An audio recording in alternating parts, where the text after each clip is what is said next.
शेंबाळपिंपरी येथील जिल्हा परिषद प्राथमिक शाळा जीर्ण अवस्थेत, प्रशासनाचे मात्र दुर्लक्ष। भारतीय संविधानात शिक्षणाचा अधिकार सर्वांना दिला गेला आहे। तसेच लहान मुलांना प्राथमिक शिक्षण हे मोफत आणि सक्तीचे मिळावे याकरिता केंद्र शासनातर्फे जिल्हा परिषद शाळा व नगर परिषदेच्या शाळा सुरू करण्यात आल्या। परंतु आता दिवसेंदिवस शिक्षण हा फक्त एक व्यवसाय बनला आहे।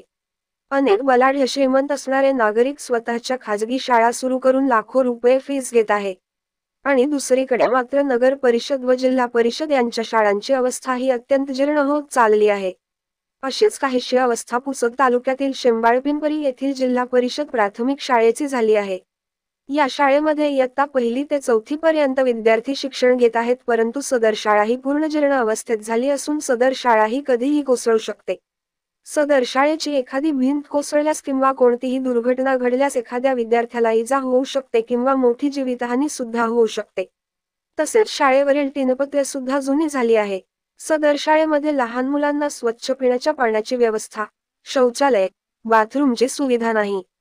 सदर शाळेमध्ये अनेक वेळा चोरीचे प्रकार घडले आहेत। शाळेचे दरवाजे तोडून आतमध्ये दारू पिणे व इतरही गैरप्रकार घडत आहे। याकडे प्रशासनाने लक्ष देणे गरजेचे आहे। तसेच सदर शाळेची इमारत ही नवीन बांधून देण्यात यावी व तेथील सर्व गैरप्रकार बंद करण्यात यावे, अशी जनतेकडून मागणी करण्यात येत आहे।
नमस्कार, मी शैलेश शामराव मेटकर। आम्ही आता शेंबाळपिंपरीतल्या जिल्हा परिषद शाळा इथे आहोत। या शाळेची अवस्था अतिशय बिकट असून इथे इथली जी इमारत आहे ही जीर्ण अवस्थेत झालेली आहे। त्या इमारतीचे आम्ही थोडक्यात तुम्हाला अवशेष दाखवतो बघा।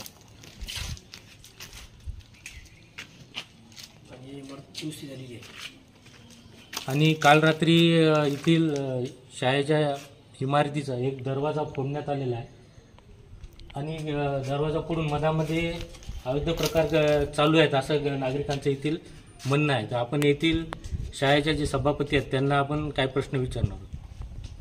शाळेच्या सभापती तर या शाळेची जी अवस्था आहे याच्याबद्दल तुम्ही कोणाला याचा सांगितलं होतं का, लक्षात घातलं होतं? आम्ही हो ते व्हिडिओ साहेबाला सांगितलं होतं का?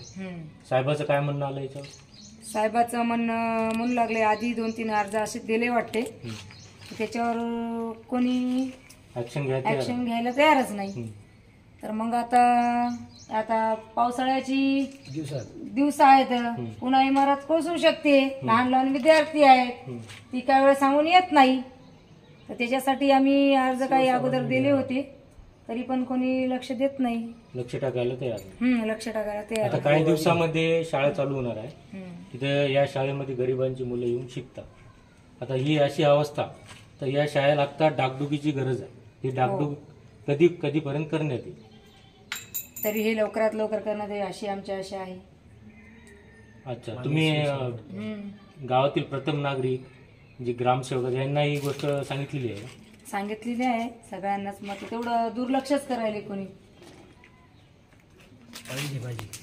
मी गावातील नागरिक आणि मारुती मंदिराला दर्शनाला जात असताना माझ्या गावातील काही मित्र नारायण सावळे, नारायण पागिरे व गणेश पागिरे यांनी सांगितले की आपल्या जिल्हा परिषद शाळेचा दरवाजा उघडा आहे आपण त्या ठिकाणी पाहून नंतर दर्शन घेऊ। या ठिकाणी मी आलो असताना इथे दारूच्या बाटल्या गिलास वगैरे पडलेले आहेत। माननीय शिक्षण सभापती आपल्या गावातील नागरिक महिला असल्यामुळे मी संगीता सुकोळकर हा शेतमजूर व्यक्ती असल्यामुळे ते शेतात गेले असताना त्यांना वेळ झाला आणि त्यांनी येऊन आता माननीय शैलेजी मेटकर यांची एक प्रेस कॉन्फरन्स घेऊन त्यांनी माहिती दिलेली आहे। माझी शासनाला एक विनंती आहे की माझ्या गावातील एकही शिक्षक आणि मुख्याध्यापक मुख्यालय अध्यापन न राहिल्यास आणि आज आतापर्यंत काल परवा सार्वजनिक बांधकाम विभागाने या शाळेची दुरुस्ती केलेली आहे, अतिशय ती बोगस झालेली आहे आणि कर्मचारी मुख्यालय राहत नसल्यामुळे या शाळेची दुर्व्यवस्था झाली आहे। ही इमारत ही जीर्ण झालेली आहे, कधीही विद्यार्थ्याच्या अंगावर पडू शकते।